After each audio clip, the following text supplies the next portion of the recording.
Good evening. For the first time in 20 years, firefighters and control room staff in England, Scotland, Wales and Northern Ireland have voted to go on strike. The main dispute is over pay. The result of the ballot was overwhelming.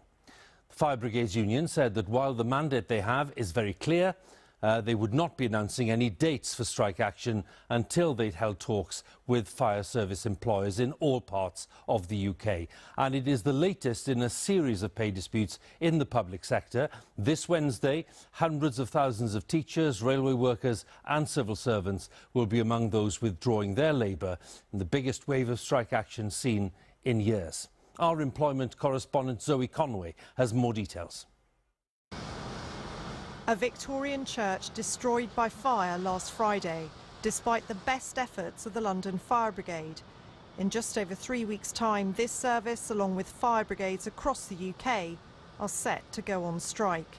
They have voted overwhelmingly all across the UK that they're prepared to take strike action. That's what we've announced today, and that reflects the anger of our members at falling living standards.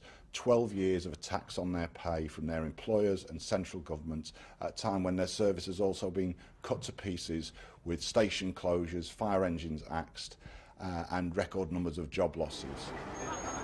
Firefighters on the picket line in 2003, the last time they went on strike. The dispute went on for months.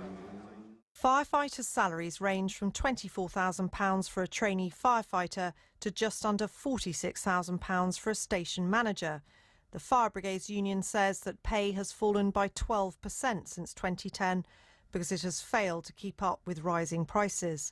It's calling for an above-inflation pay rise this year. Inflation is currently 10.5%. The government is offering a rise of 5%. The union has given the government 10 days to improve on their 5% pay offer to stop the strikes from going ahead. Downing Street has responded by calling on the FBU to reconsider taking this action and to keep on negotiating. But there's no sign tonight that when it comes to public sector pay, ministers are ready to move. Pay attention! In Scotland, a strike by teachers has entered its third week. Teachers in England and Wales will join this industrial action on Wednesday after talks between the National Education Union and the Education Secretary Gillian Keegan failed. We sincerely regret the disruption on Wednesday, but we are doing it to try and get the government to invest in our children's education.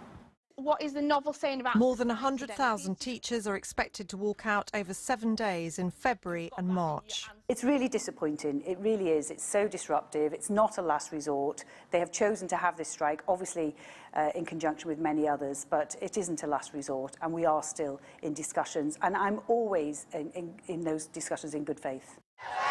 Wednesday will see industrial action on a scale not seen for more than a decade. 500,000 workers are expected to strike. In so many of these disputes, there is no end in sight. Zoe Conway, BBC News.